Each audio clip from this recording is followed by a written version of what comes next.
Is that filming? It is filming. It's hi.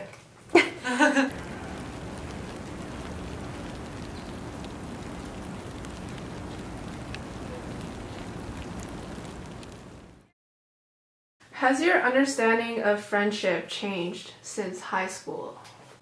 I think so. I think in high school, my circle was very large. I kind of went to one of those high schools where everyone had gone to the same middle school, and so we all kind of had an idea of who we were. We knew who our friend groups were and what we liked and what we didn't like, and I think that was kind of constricting. So here I have friends in all different places, some who commute, some who live on residence, and so I've been, I think, more deliberate in my friendships, so I'm more assertive in wanting to spend time with people and telling people I care about them, because I've had kind of like a short period of time to get to know them, so I want to make sure that they know that I care for them, whereas in high school it kind of felt like the bonds of time were what kept us together, and it felt like sometimes we didn't have to put in as much effort because, you know, we'd had 12 years behind us. So I think it's more effort this year, being more assertive and picking people that are good for your mental health and that support you and, you know, don't make fun of what you're passionate about but want to support you in your endeavors. And you found that here? I think so. I think it wasn't easy at all, but I think I got there by the end of the year, or I moved forward in that journey. Then what about your understanding of romantic relationships? Have they changed? I'm not sure what I had thought of a romantic relationship as. And I wasn't even aware that I had preconceived ideas going into these, but I did.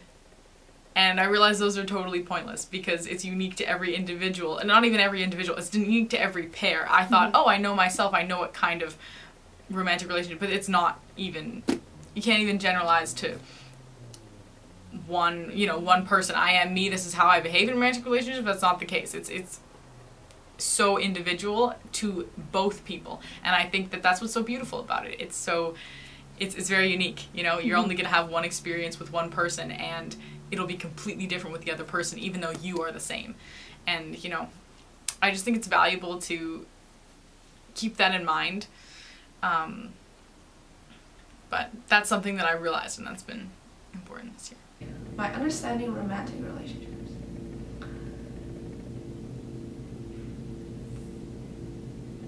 I think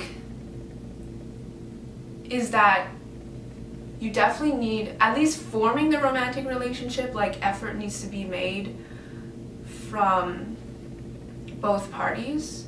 But there's a certain level where I think I need to realize, like, at a certain point, like, I just should stop making that effort, because if that person is not reciprocating, like, there's really no point.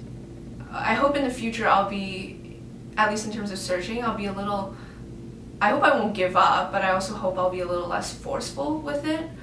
I think I like to get the most out of something, like in terms of like my emotions, just because like it helps me with my creativity, but also like it's probably not good for like my mental health, and also, to be honest, my GPA. Tell me about your impressions of Toronto this year. It feels, I don't know, it feels like a lot more kind of like a real city than Seattle, because it has, like Seattle, you know, we have like tech industry, bio industry kind of stuff, and it's a lot more kind of like, you know, hipster culture, like, you know, Starbucks and, you know, rainy days at the cafe and all that, whereas Toronto, it's like, feels a lot more kind of serious. You know, there's the financial district, and it's like the 4th biggest city in North America.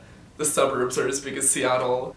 Kind of in terms of like my personal experiences, it's been very weird because being in university, there's kind of like, you know, the university bubble that it can be hard to escape from sometimes, and so definitely like on campus, it's completely different from the actual city. Off campus, it's like very kind of real, and you know, you see people that like homeless people that overnight, because it got so cold, they're like they don't wake up, they're just like dead in the street, and that's like, wow. that really kind of hit me that, you know, it's real life. What is one thing you really want to remember about your first year? I think I want to remember how hard parts of my first year were. Like, I think there were parts of first year where I was really lonely and really down.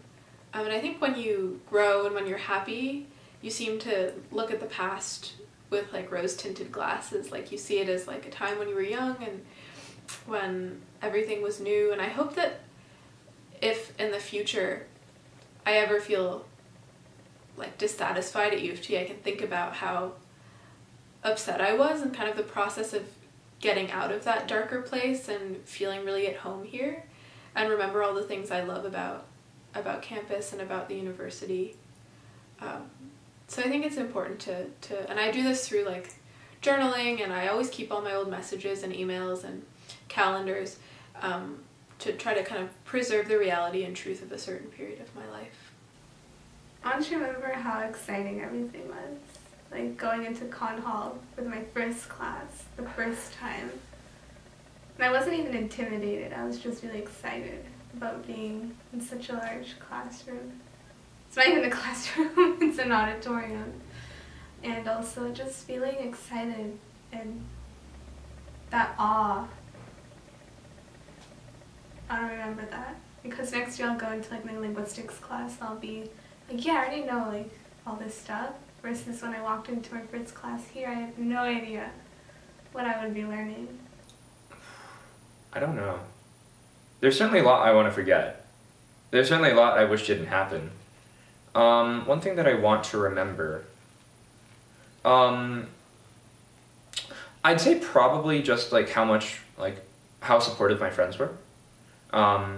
Because, you know, once again, I didn't have, like, my friends in high school weren't, like, we were like friends, and like we still are friends, and we're very close and we talk often, but like in terms of like the emotional support, like I didn't really need it back then. Like I was fine on my own, like fine on my own as in like if like you put me in like a room for like an extended period of time alone, like I wouldn't like start to like wander, like I wouldn't, like my thoughts wouldn't start to wander. Like my like friends here, they've like helped me through a lot of stuff, and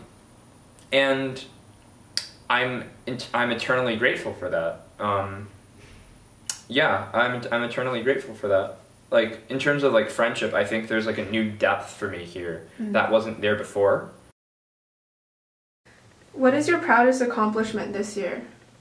I'm proud that like the issues that I've been having haven't been issues where I'm like calling home and saying like I want to leave.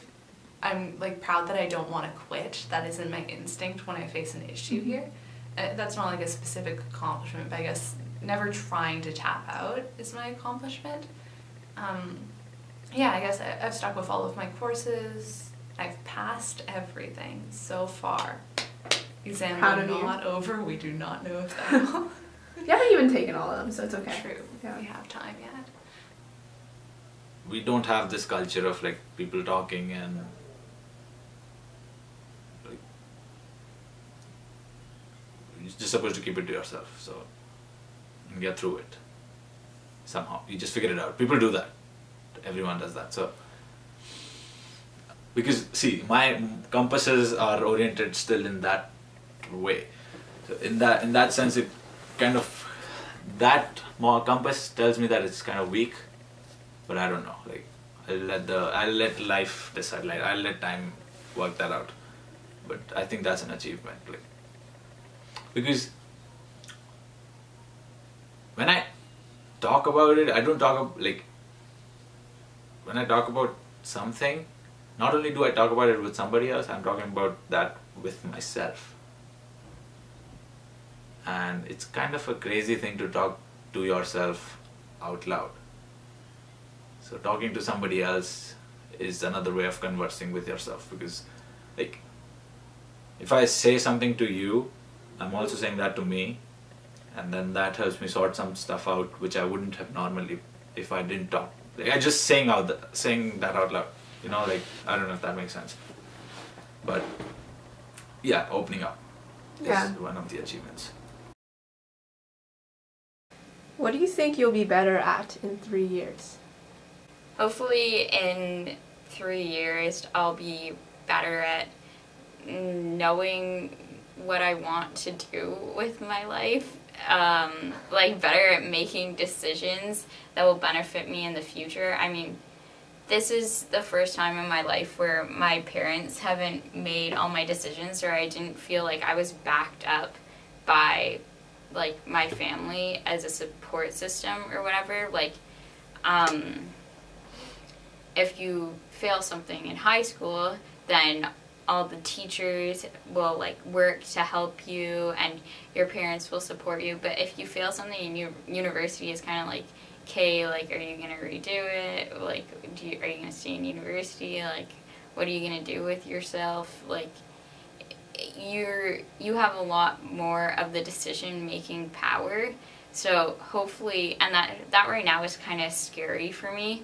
So hopefully in 3 years I'll be more comfortable with that and more confident in my decisions, and yeah, it won't be so stressful. Like right now I feel like each decision I make is really heavily weighted, but honestly, like, you can like change, like, it's not such a big deal as I make everything. So hopefully I'll be more relaxed and better at choosing what I want to do. I hope I will be better at like managing my time alone. Like in high school, everything was like, you went to school for like 6 hours a day, right? And then you go home and it's like, I have to do this homework, I have to go do my cello lesson, your day is packed. But now it's like, you know, I have 2 hours of lecture and then I've got to make sure I do this, this, and this. Just, I've got a lot of more like free time even though I should be working. I just hope that like I can keep my motivation up. I think that's the main thing. Trying to keep motivation up for 3 more years. I think that's the toughest thing. I think this year I sort of lost it sort of by the end. At the beginning I had a lot. I was like, yeah, I'm here to work, I'm here in university, and then it sort of fizzled out. So we'll see how it's like next year. How much does this space mean to you? This one? Mm-hmm. Ooh. Oh goodness. So much. Like, coming from, so I was not on res for the first week, and just, you know, I was so lucky to move into a space on residence. I was like, oh thank God. And then, you know, Miranda and I have got along so well, and being able to share this space with her has been really, you know, in the first week it was just, oh God, I'm on res, thank goodness. But then afterwards I realized, you know, we're so lucky to have even this area, and I'm so lucky to have the roommate that I do, because she's wonderful. We've gotten along so well, and my first year would have been so very different if I hadn't have had this space and I hadn't had her to share it with. So yeah, I'm definitely so thankful for that. My last question on the paper is, describe your year in 3 words. Okay, first word, it's gotta be math. It just takes up so much of my time. Second word, struggle. It's been a struggle, but that's good. Struggle is good. I don't want things to be easy. Fourth word is friends. That's so basic, but like a large part of my year this year. I feel like I should do adjectives. These are all nouns. No, this is fine. This is okay. Also, you said, I think you said 4th word. Oh, I do have 4th. No, I think you said 4th instead of 3rd. She can count. Should I redo that? No, it's fine. 4th. Elaborate your 3rd one. 4th one? True. But you're a math major, but you don't know. It goes 1, 2, 4. Enlightening. That's it. I might just go with 1. Can I swear? Yeah, go for it.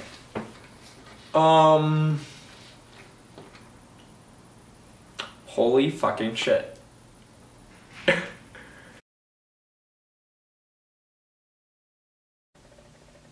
No, but I'm just glad that first year, like, part of first year isn't just how you respond to it, or just, it's not just about you, it's also about the people you share it with.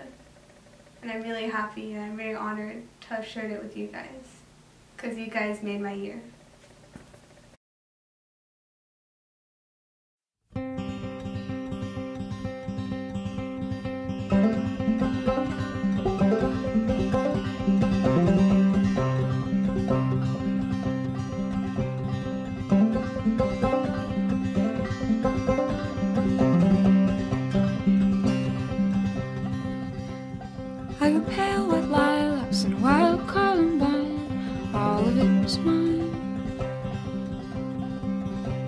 and old recycling bins are your watermelon vine. All of it is mine.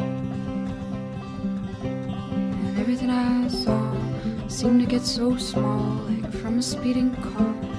Old familiar parts.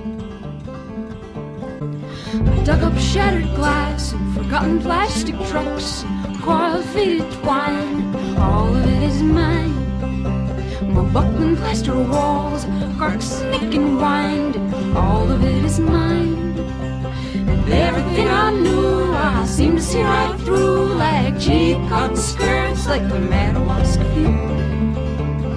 All these things I knew.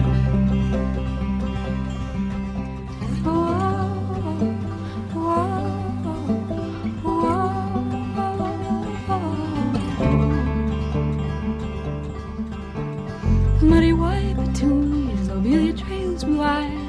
All of it is mine.